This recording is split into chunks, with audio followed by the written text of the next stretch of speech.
Assalamualaikum warahmatullahi wabarakatuh. Sebelumnya perkenalkan kami dari kelompok 7 akan mempresentasikan materi tentang pool adder dan hubungannya dengan arsitektur dari von Neumann. Tapi sebelum itu saya akan memperkenalkan terlebih dahulu anggota dari kelompok 7. Yang pertama saya sendiri Alvan Maulana, kemudian ada Ajun Apriliana, ada Muhammad Lutfi, ada Pajar Muhammad. Itu merupakan anggota dari kelompok kita seperti bisa dilihat ya. Selanjutnya adalah tujuan dari presentasi kali ini adalah yang pertama memahami arsitektur von Neumann dan peran ALU. Kemudian yang kedua adalah menjelaskan cara kerja dari full adder sebagai komponen dari ALU. Dan yang terakhir adalah mensimulasikan full adder menggunakan software dari DigitalWorks. Oke, selanjutnya pada slide berikutnya mengenai arsitektur von Neumann akan dijelaskan oleh saudara Lutfi. Dipersilakan kepada saudara Lutfi. Baik, terima kasih Alvan. Arsitektur von Neumann. Penjelasan diagram, bayangkan komputer seperti sebuah pabrik. Yang ke satu yaitu input, pintu masuk untuk data seperti keyboard, mouse, dan file. Yang kedua ada memori, gudang yang menyimpan data dan instruksi program. Yang ketiga yaitu control unit, manajer yang mengatur alur kerja. Yang keempat ada ALU, arithmetic logic unit, pekerjaan yang melakukan perhitungan. Yang kelima, output, pintu keluar untuk hasil seperti layar, printer, dan speaker. Prinsip utama data dan instruksi disimpan di memori yang sama seperti diproses oleh ALU. Mengapa penting? Semua komponen modern seperti smartphone, laptops, dan server menggunakan arsitektur ini. ALU dan full adder. Full adder, mengapa full adder penting? Analogi sederhana, jika ALU adalah kalkulator, maka full adder adalah tombol plusnya. ALU melakukan semua operasi aritmatika, tambah, kurangi, kali, dan bagi. Full adder, blok dasar untuk semua operasi penjumlahan. Tanpa full adder, tidak akan ada penjumlahan, tidak ada operasi aritmatika. Posisi dari hierarki von Neumann arsitektur seperti CPU, ALU, full adder, logic, dan logic gates. Penjelasan tingkatan. Yang ke satu yaitu von Neumann arsitektur keseluruhan komputer. Yang kedua yaitu CPU, otak komputer yang memproses data. Yang ketiga ada ALU, bagian CPU yang menghitung. Yang keempat yaitu full adder, komponen yang menjumlahkan 3 bit. Yang kelima ada logic gates, komponen elektronik dasar seperti AND, OR, XOR. Full adder, input dan output. Full adder adalah rangkaian yang menjumlahkan 3 bit dan menghasilkan 2 bit output. Komponen full adder terdiri dari 3 input, A, B, dan sin, dalam kurung carry input, 2 output, sum dan code, dalam kurung carry output. Penjelasan input-output.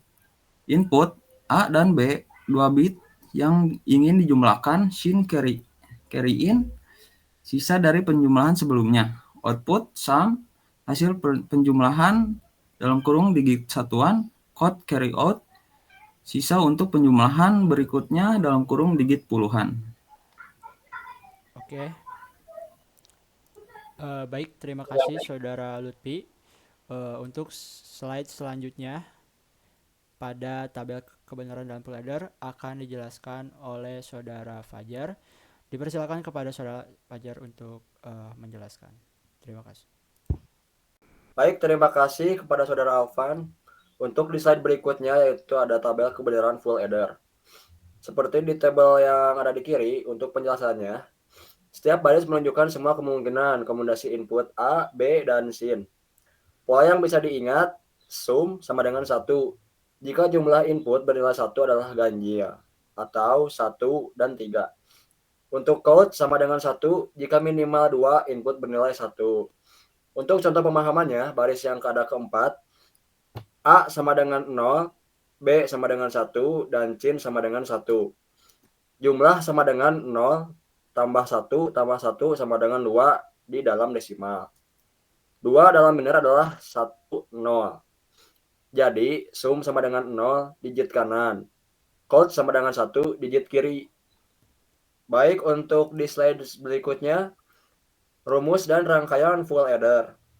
rumus boolean sum sama dengan A XOR B XOR dan sin. Code sama dengan AB tambah sin A XOR B. Untuk penjelasan rumusnya, untuk sum, seperti yang ada di materi tersebut, simbol tersebut adalah XOR atau exclusive OR. A XOR B XOR sin artinya sum sama dengan 1. Jika jumlah input ganjil, untuk code A, B artinya A dan B keduanya menjadi 1.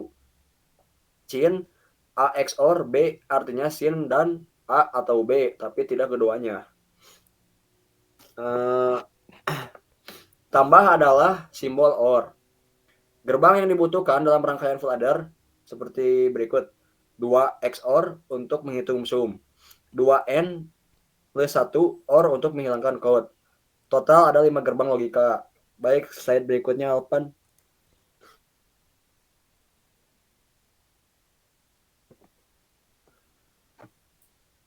Di slide berikutnya yaitu ada rumus dan rangkaian full adder. Untuk rangkaian full addernya seperti yang ada di materi untuk contoh-contohnya. Untuk cara kerja rangkaiannya yang pertama adalah XOR menghitung A XOR B. Yang kedua XOR menghitung A XOR B XOR sin sama dengan sum. Yang ketiga N pertama menghitung A kali B. Keempat N kedua menghitung sin kali A XOR B. Yang terakhir adalah yang kelima OR menggabungkan hasil kedua N untuk code. Untuk catatannya X sama dengan simbol dari dan. Baik, terima kasih untuk Saudara Fajar. Untuk slide selanjutnya, mengenai hubungan dengan konsep von Neumann akan dijelaskan oleh Saudara dari Ajun. Dipersilakan kepada Saudara Ajun. Oke, baik. Terima kasih Saudara Alpan. Di slide ini saya akan menjelaskan hubungan dengan konsep von Neumann. Arsitektur von Neumann adalah model dasar komputer modern yang memisahkan antara memori dan unit pemrosesan. Semua data dan instruksi disimpan dalam memori utama dan diakses melalui bus yang sama. Dalam konteks ini, ketika sebuah instruksi seperti ADD atau penjumlahan dijalankan, prosesor mengikuti alur terstruktur yang disebut instruction execution cycle. Disinilah peran komponen utama seperti control unit, ALU, arithmetic logic unit, dan register menjadi sangat penting. Dan full adder adalah bagian kunci dari ALU yang melakukan proses penjumlahan bit demi bit. Slide selanjutnya hubungan dengan konsep von Neumann. Instruksi ADD merupakan serangkaian langkah yang dilakukan prosesor untuk menjalankan perintah penjumlahan. ADD dalam arsitektur von Neumann. Alur eksekusi instruksi ADD. Instruction execution cycle. Yang pertama yaitu fetch, yang merupakan kontrol unit ambil instruksi ADD dari memori. Yang kedua yaitu decode. Instruksi diterjemahkan menjadi sinyal kontrol. Yang ketiga yaitu eksekutif. Eksekutif yaitu ALU aktifkan full adder untuk hitung A plus B. Yang keempat store, yaitu hasil disimpan kembali ke memori atau register. Penjelasan setiap tahap. Yang pertama yaitu fetch atau ambil. Kontrol unit membaca instruksi ADD dari memori, seperti membaca resep masakan sebelum memasak. Yang kedua yaitu decode.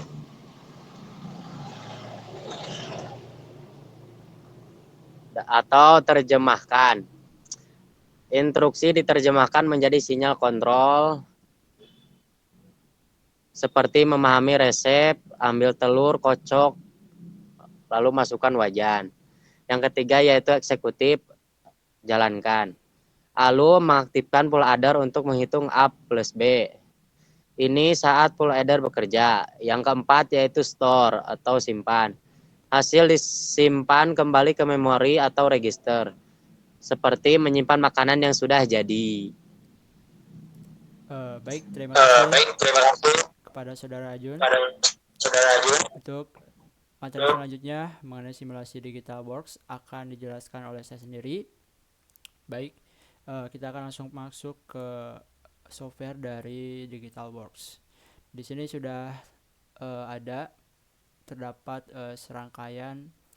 rangkaian dari gerbang logika dari arsitektur full adder, di mana yang sudah dijelaskan sebelumnya terdapat 3 buah inputan A, B, dan carry in, dan kemudian terdapat 5 gerbang logika dan 2 output, di mana dari 5 gerbang logika ini terdapat 2 gerbang exclusive OR dan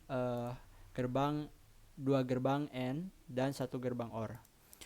Saya akan menjelaskan seperti yang sudah dijelaskan sebelumnya oleh Saudara Fajar mengenai cara kerja rangkaian dari full adder ini. Yang pertama adalah di XOR pertama ini dia akan menghitung inputan dari A dan eksklusif OR B. Kemudian setelah itu pada gerbang logika selanjutnya yang kedua, dia akan menghitung hasil dari gerbang logika sebelumnya dengan inputan dari carry in. Dan apabila hasilnya bernilai benar, maka dia akan menghasilkan output sum ini. Kemudian selanjutnya mengenai gerbang N, pertama dia akan menghitung A dan B, inputan dari A dan B yang dimasukkan di sini akan dihitung akan dibandingkan oleh gerbang logika N ini. Dan selanjutnya dia juga akan menghitung atau membandingkan sin carry in ini dengan hasil dari gerbang logika dari A dan B ini. Dan selanjutnya apabila nilainya bernilai true, dia akan masuk ke gerbang logika selanjutnya dan menghasilkan nilai code.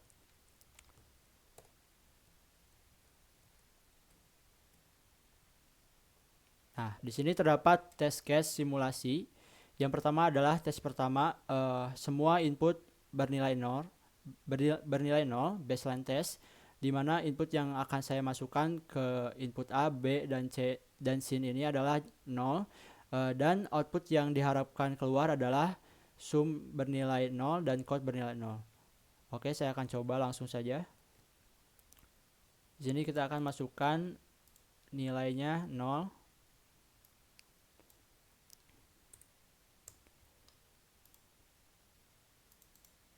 Kemudian pada input yang kedua 0 juga, dan yang ketiga 0. Lalu kita akan jalankan dan lihat, maka tidak ada output sama sekali di sini. Apabila kita lihat pada logic history-nya pun tidak ada nilai yang menandakan keluar ya pada output sum dan code. Jadi menandakan bahwa teori yang sudah dijelaskan ini benar adanya ya. Pada slide sebelumnya di sini dijelaskan, sudah dijelaskan ya, bahwa untuk menghasilkan nilai sum, agar menghasilkan output sum 1, itu input dari ketiga inputan tadi A, B, dan sin itu harus bernilai ganjil atau 3. Apabila code itu minimal inputannya 2 inputan bernilai 1. Jadi bisa dilihat di sini, apabila dari ketiga inputan ini A, B, dan sin ini bernilai 0, maka sum dan code ini akan bernilai 0. Kemudian apabila nilainya ganjil di sini ya pada baris yang kedua, maka dia akan menghasilkan sum 1. Dan apabila di sini pada ketiga inputan ini minimal 2 inputan bernilai 1, maka dia akan menghasilkan code. Selanjutnya akan saya buktikan apakah teori tersebut itu benar.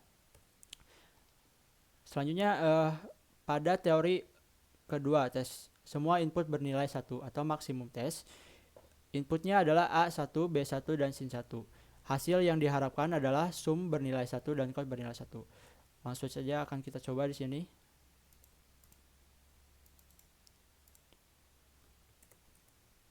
Apabila semuanya bernilai 1.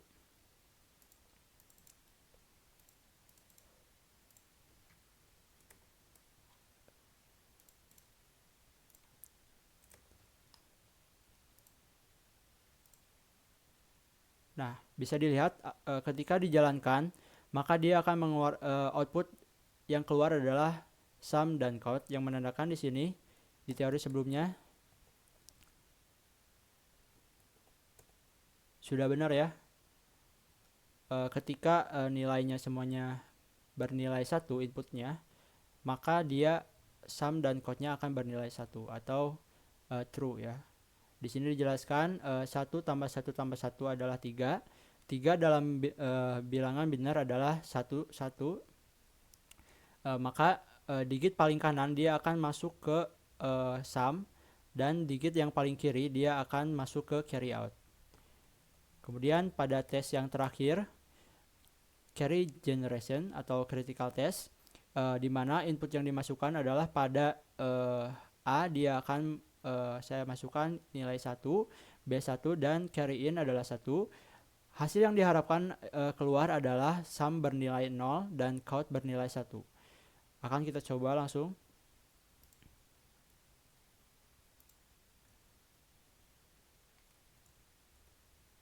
Apabila dari sini C-nya bernilai 0.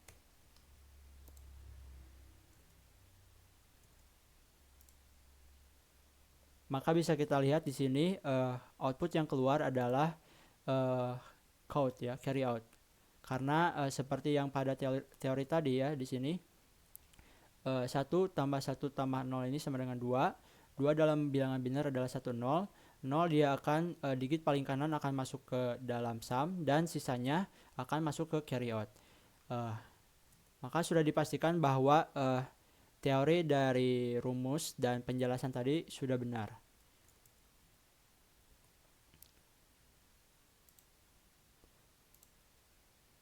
Nah, perbandingan. Di sini terdapat tabel perbandingan antara full adder dengan lawannya, yaitu half adder ya. Dimana bisa kita lihat pada tabel perbandingan dalam aspek input, jumlah input yang dapat dimasukkan ke dalam full adder itu ada 3 input, A, B, dan sin. Sementara half adder ini hanya 2 input, yakni A dan B. Kemudian jumlah output di sini sama ya, dia memiliki 2 output yang sama. Kemudian fungsi utama pada half adder dia hanya melakukan penyembelahan 2 bit. Sementara full adder dia melakukan penyembelahan 3 bit. Dan carry input tidak bisa diterima carry, dan apabila pada full adder ada sin, bisa terima carry. Kemudian selanjutnya gerbang logika yang dibutuhkan pada half adder hanya 2 gerbang. Sementara pada full adder itu harus 5 gerbang. Secara kompleksitas half adder ini sederhana, mudah dibuat. Sementara full adder ini lebih rumit. Kemudian penggunaan penggunanya itu untuk bit pertama LSB saja. Kemudian full adder untuk semua bit dari bit kedua sampai dengan seterusnya. Kemudian di sini ada cascade multibit di mana half ini ada keterbatasan, tidak ideal. Sementara full adder ini sempurna, ideal untuk cascade. Nah, dalam dunia digital, penyembelahan bit sangat penting untuk berbagai operasi aritmatika dalam komputer. 2 rangkaian dasar yang digunakan adalah half adder dan full adder. Half adder hanya dapat menyembelahkan 2 bit input A dan B, namun tidak dapat menangani carry dan dari penjumlahan sebelumnya. Full adder dirancang lebih kompleks karena selain A dan B, ia juga menerima satu input tambahan bernama carry in, sin, yang memungkinkan operasi penjumlahan berantai, multibit addition. Analogi sederhananya, half adder itu seperti kasir yang hanya bisa menghitung satu transaksi tanpa memperhitungkan sisa dari transaksi sebelumnya. Sementara full adder adalah kasir profesional yang mampu melanjutkan penghitungan berdasarkan sisa uang kembalian dari transaksi sebelumnya. Selanjutnya kesimpulan ini akan dijelaskan oleh saudara Ajun. Dipersilakan kepada saudara Ajun.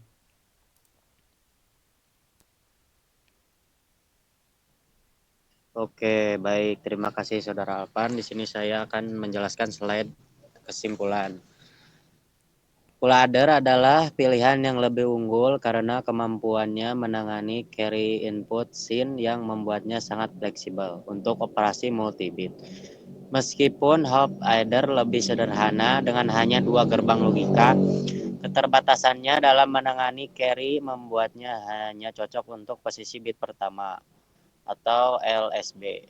Dalam implementasi nyata, full adder menjadi building blok standar untuk semua operasi aritmatika dalam ALU karena dapat di cascade atau menghubungkan beberapa rangkaian modul secara berurutan dengan mudah untuk membentuk adder 4 bit, 8 bit, 16 bit hingga 64 bit. Inilah mengapa full adder dipilih sebagai komponen fundamental dalam arsitektur von Neumann modern. Baik, terima kasih. Nah itu dia mengenai penjelasan dari pool adder dari kelompok 7. Mohon maaf apabila ada kesalahan dalam penyebutan atau apapun itu. Kita dari kelompok 7 mohon maaf yang sebesar-besarnya. Terima kasih. Sekian. Wassalamualaikum warahmatullahi wabarakatuh.